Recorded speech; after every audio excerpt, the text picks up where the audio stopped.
Alô galera, aquele abraço, o papo agora é eliminatórias da Copa do Mundo, Zona Sul-Americana, terminou nesta terça-feira a segunda rodada, último jogo da noite, invadindo a madrugada de quarta-feira em Lima. O Brasil no finalzinho, a 45 do segundo tempo, marcou com o zagueiro Marquinhos o gol da vitória. Brasil 1-0 para cima do Peru, Brasil que lidera com a Argentina, a Zona Sul-Americana.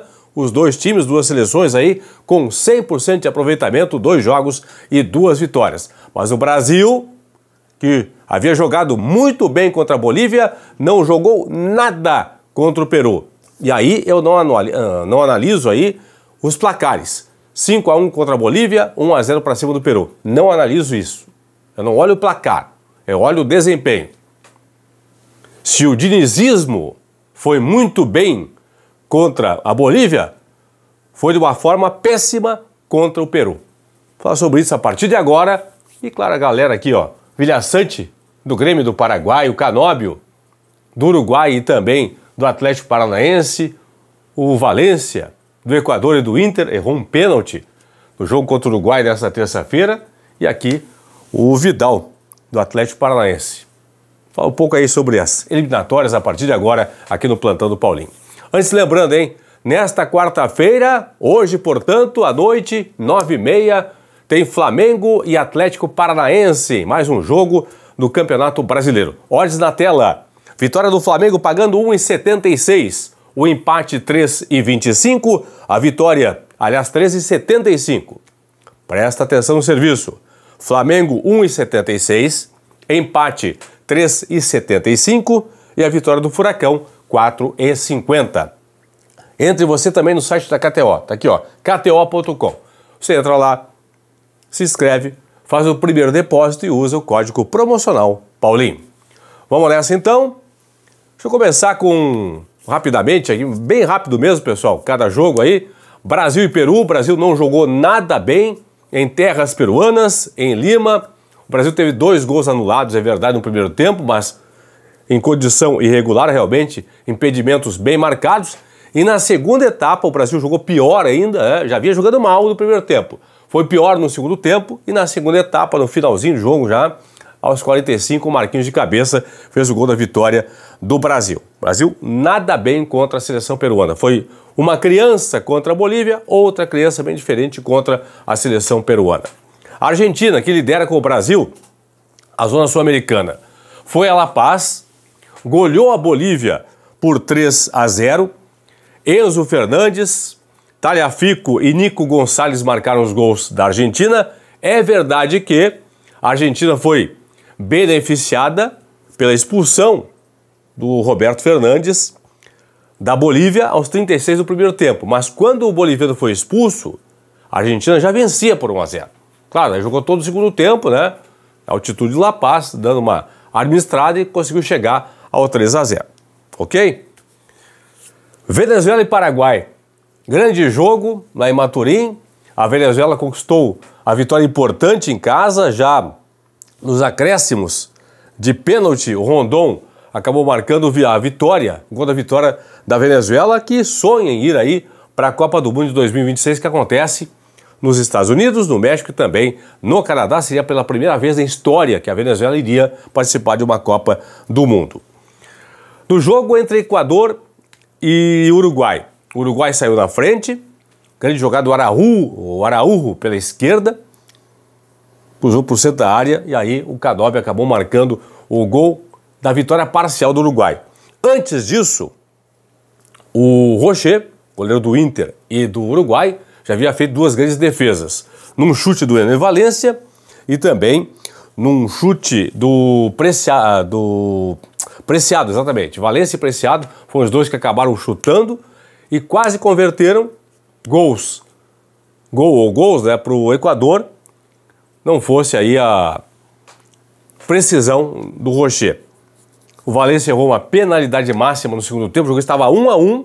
Sorte do Valência, sorte do Equador, é que o Félix Torres acabou marcando os 2 gols da equipe equatoriana e o Equador, portanto, venceu em casa o Uruguai do Canóbio, do Rocher e companhia. Chile e Colômbia, pessoal, 0-0, 0-0 para Chile e Colômbia. Lembrando que os dois países aí não disputaram a última Copa do Mundo. O Chile, aliás, o Chile não joga a Copa do Mundo desde 2014, quando jogou aqui no Brasil. E a Colômbia jogou em 18, não jogou em 22 no Catar. São duas seleções que agora, como são 6 vagas, poderão chegar, de repente, à classificação direta ou através da repescagem para a Copa do Mundo. Lembrando que, nesta rodada, nessa segunda rodada, 12 jogadores, aliás, 12 não, 14 jogadores que atuam no futebol brasileiro entraram em campo nesta rodada. Então vamos lá. 6 no jogo Equador e Uruguai. Arboleda, do São Paulo. Valência, do Inter. Esses dois pela seleção uruguaia, a seleção equatoriana.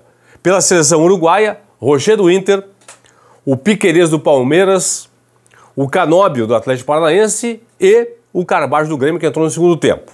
Então, 6 nesse jogo, entre Equador e Uruguai.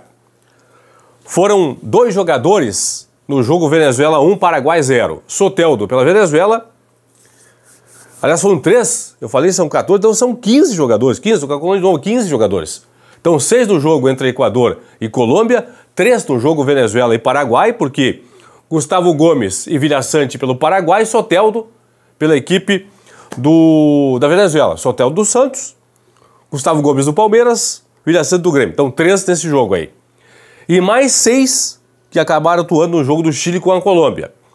Vidal, do Atlético Paranaense, Medel, do Vasco, Pulgar, do Flamengo e no segundo tempo Arangues, do Inter, entrou no Chile.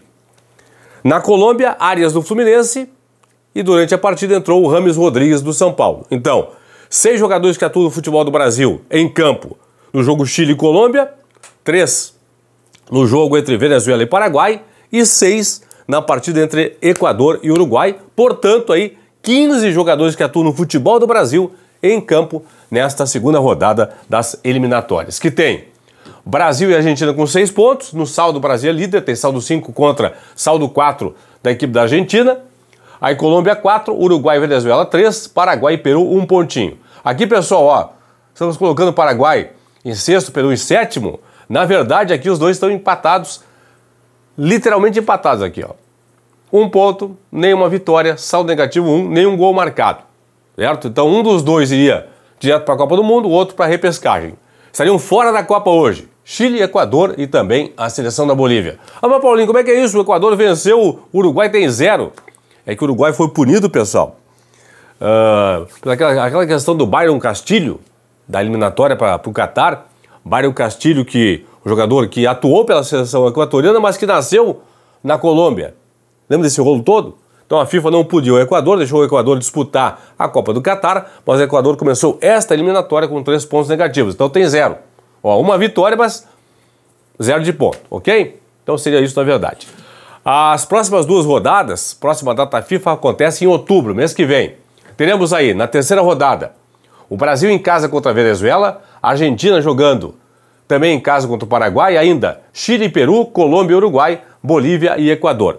Depois, na quarta rodada, tem o Brasil jogando contra o Uruguai lá em Montevidéu. A Argentina joga contra o Peru em Lima.